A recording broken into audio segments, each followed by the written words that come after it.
Hi everyone. Today I want to talk to you about having a really powerful way to reflect at the end of the year. And it can be really the end of any period that you've been working on something or trying to make some change or create a new habit.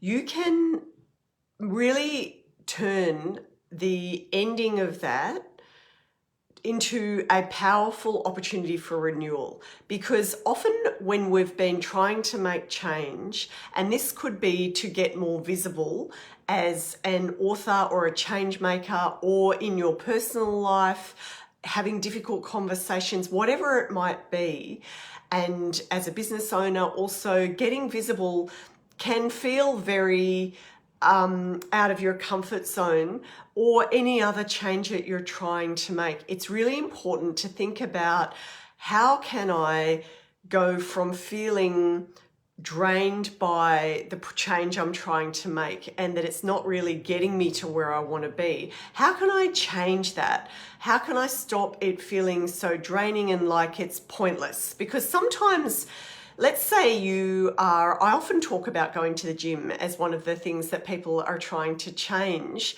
And I know that when you start to make change, so you might be trying to change a habit or trying to start a new habit that you're going to do very often, and it could be getting more visible in your business, it could be going to the gym, it could be not eating snacks after dinner, whatever it is.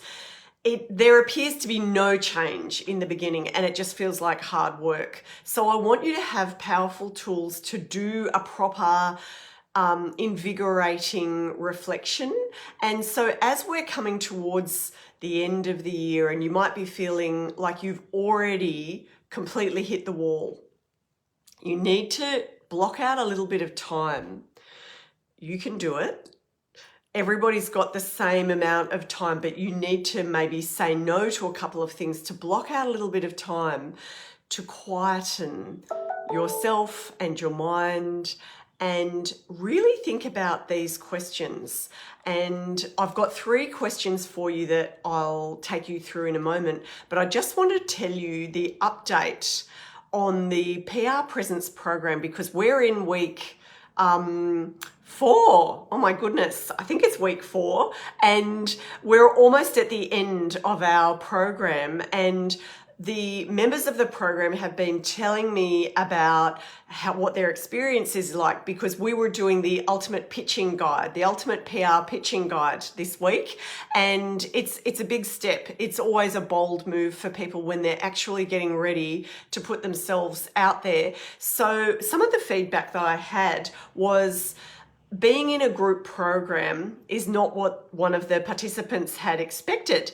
They find the sessions are very energizing. Now that is really saying something. So this person is obviously getting a lot of energy from being in the space with others, hearing about other people's journeys as they're navigating their first PR foray of getting their first feature, and what the challenges are for the other group members. So they're getting a lot of energy from that, and they don't normally like to participate in things that way. And one of the other participants was saying, students was saying that they find my coaching style really inviting. And that to me says that they feel safe in the group to talk about the things that they're struggling with.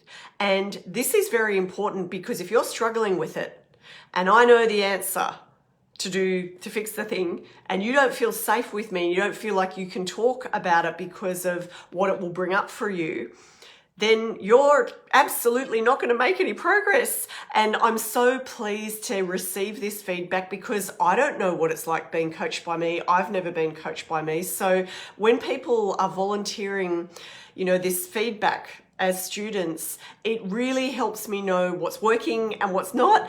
And so make sure that you register on my website to find out about future PR events, or to get some of the free tools that you can off my website.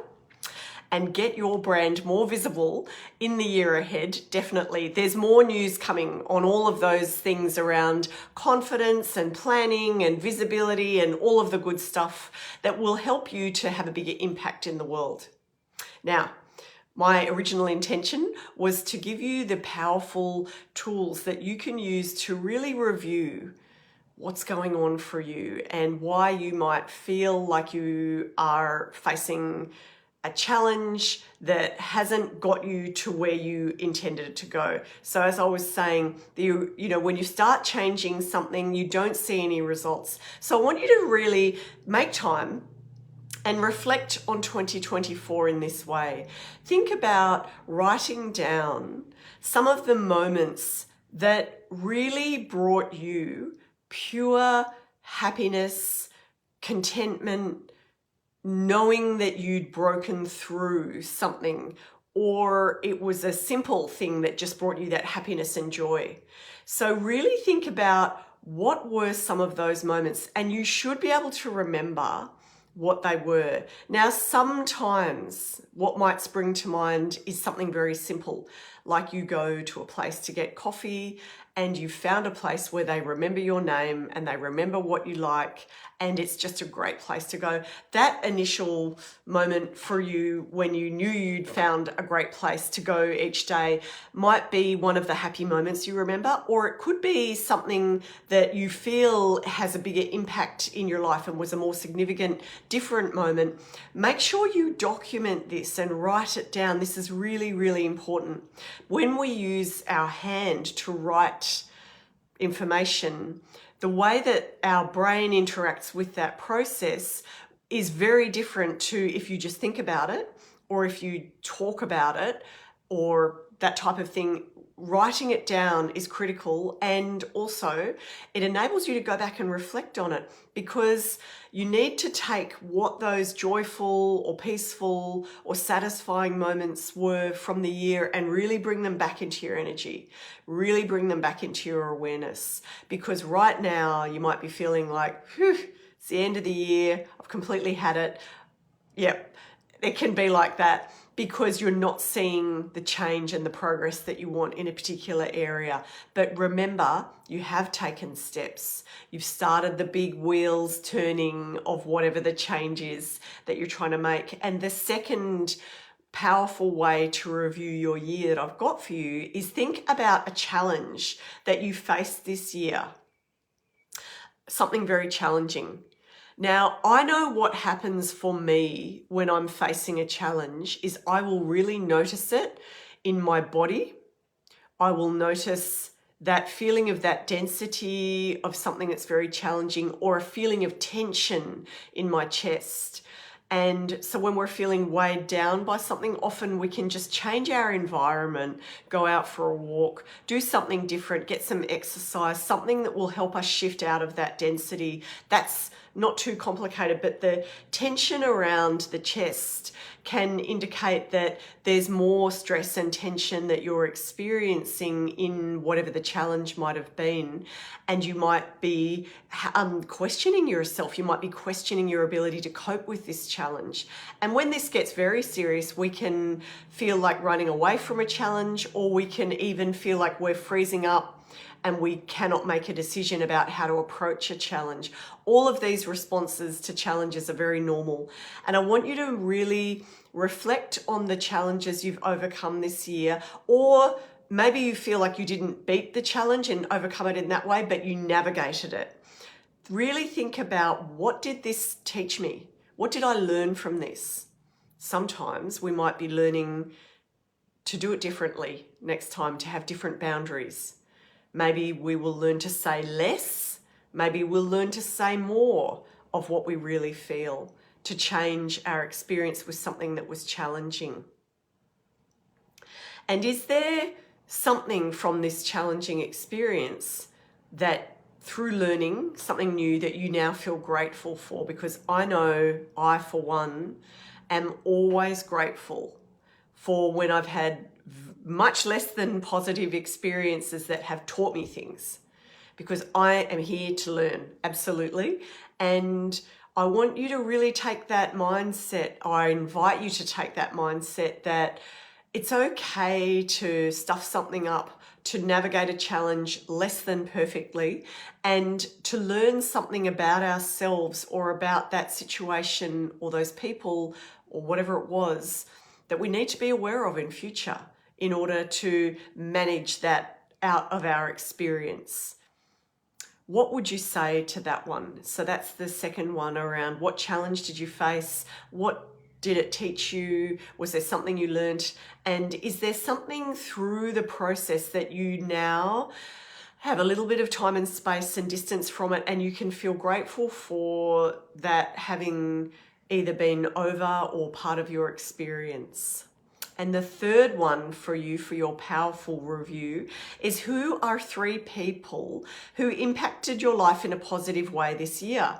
Now, they might be people that you already know. They might be different people, and they might be people that give you a laugh and shift your perspective. They might be people that teach you things.